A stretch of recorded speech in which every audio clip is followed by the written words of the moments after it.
Muito bom. Deixa eu te fazer uma pergunta aqui, então, já que a gente está falando de Jesus, né? Então, Jesus foi um homem, ok, né? Jesus, o homem, né? E a gente tem Jesus, o Cristo. Uhum. Então, Jesus, ele recebeu um DNA que veio de um criador alienígena.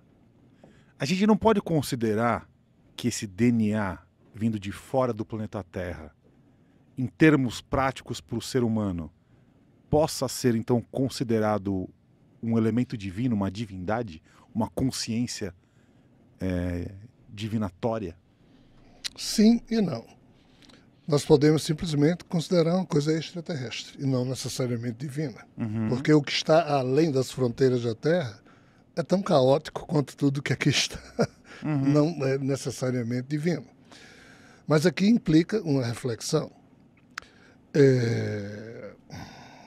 Nós, quando nascemos, o que é que a ciência diz atualmente sobre isso? Cada um de nós nasce porque o óvulo da nossa mãe é fecundado por o espermatozoide do nosso pai, e nessa hora aqui surge o zigoto com cerca de 28.869 genes, dos quais 90, 80% dele ou mais cria o chamado genoma antigo, e o eu da gente só pode trabalhar sobre o epigenoma. O que é que seria epigenoma? Epi é uma expressão que quer dizer além do genoma recebido dos pais e da mãe, o seu eu vai construir esse epi aqui. O resto já está construído. Já vem do pai e da mãe. Então, a margem de manobra, de produção de proteínas de um eu humano, ela é meio que reduzida, porque o que está feito pelo pai e pela mãe e o que já veio de avós, bisavós, isso já está tudo consumado. Mas você pode trabalhar aqui. Qual é a questão? A questão é que a Bíblia e todos os demais livros da antiguidade dizem o quê? Naquele tempo, existiam na Terra dois tipos de seres. Os filhos dos homens, ou seja, os filhos dos humanos, e os filhos dos deuses. Os filhos dos humanos eram aqueles que nasciam de pai e mãe humana e que herdavam as suas características e em tudo eram iguais a seus pais. Mas os filhos dos deuses, esses tinham parte do seu sangue humano e uma outra parte de seres de fora, chamados de deuses, que nada tinham de divinos, eram só extraterrestres. Qualquer ser de fora era chamado de Deus pela cultura ingênua dos seres humanos. Então, esse ser aqui, ele herdava uma parte do seu genoma humano e outra parte desse ser de fora. E esses seres, mesmo tendo um corpo humano, eles tinham poderes e eles tinham faculdades que os filhos normais dos humanos não tinham.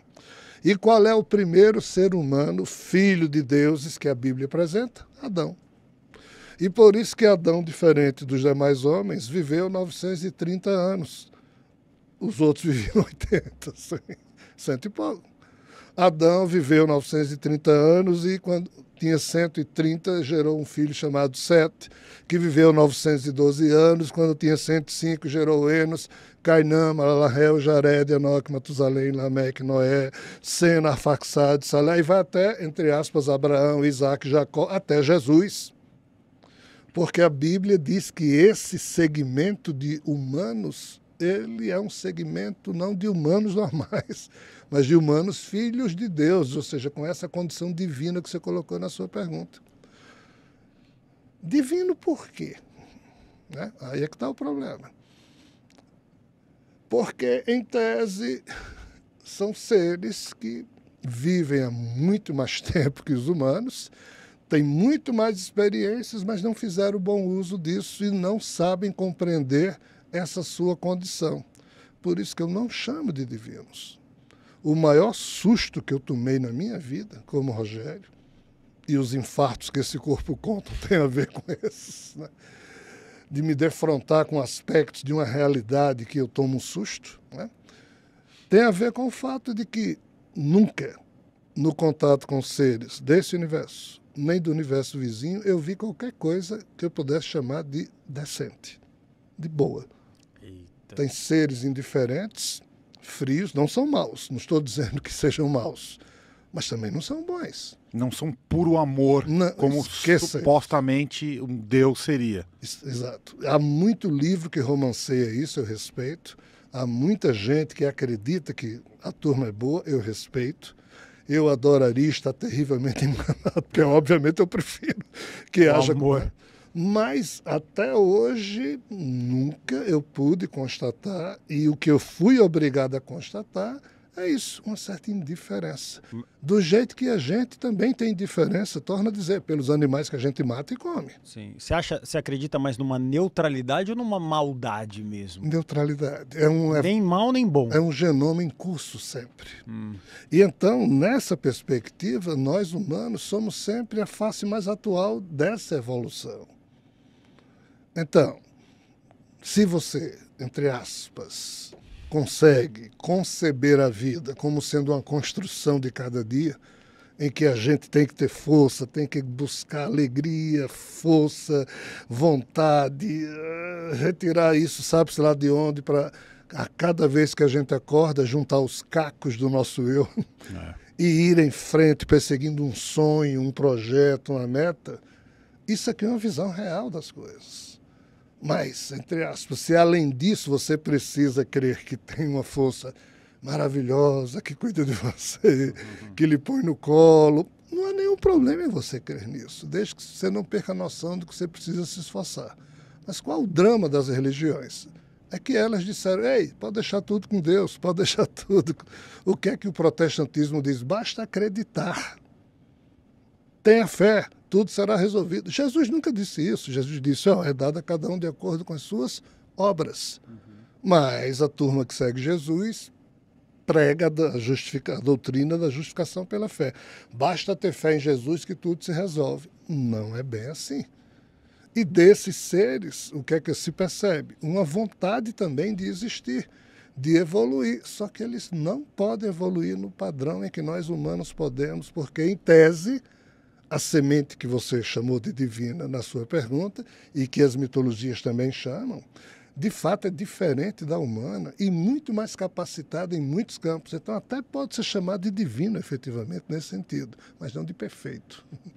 Tem imperfeições terríveis que precisam ser corrigidas. Na condição humana, onde é que estão essas imperfeições? Freud, quando disse, o ser humano tem uma parte consciente, mas que bom que tem uma barreira que separa o consciente de uma parte inconsciente, porque nesse inconsciente existem forças ocultas terríveis, que se forem acionadas, vão invadir o consciente e vão transformar o ser humano num monstro. Então, no inconsciente humano, existe de forma latente forças ocultas terríveis, segundo Freud e segundo o que se sabe na espiritualidade, que é preciso manter isso tudo dormindo para que o eu da gente possa humanizar-se no sentido de nos tornarmos cada vez melhores, sem nenhuma frescura com essa palavra de melhor. Mas qual o detalhe? O detalhe é que no nosso DNA, os 28.869 genes da gente, só 2, 3% produz proteína. O resto é chamado DNA lixo até pouco tempo pela ciência. É um DNA que não produz proteína, mas que pode ser acionado, ligado e desligado no jogo lá do genoma. Mas só uma pequena parte produz proteína. Essa parte que não produz proteína se refere ao quê? Ao inconsciente do ser humano. Está tudo adormecido.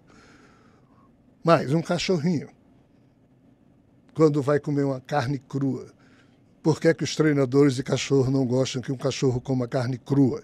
Porque a carne crua pode ter sangue e na hora que o cachorrinho sentir o gosto de sangue na boca, desperte no inconsciente do cachorrinho a antiga ancestralidade, sequência genética que ele tinha como lobo, já que todos os cachorrinhos de hoje vêm do genoma de lobo, e ele nessa hora pode olhar para o dono dele, que ele sempre balançou o rabinho, porque ama o dono, mas nessa hora que ele se sentir lobo, porque uma força do inconsciente do cachorrinho veio para o seu consciente, ele vai atacar.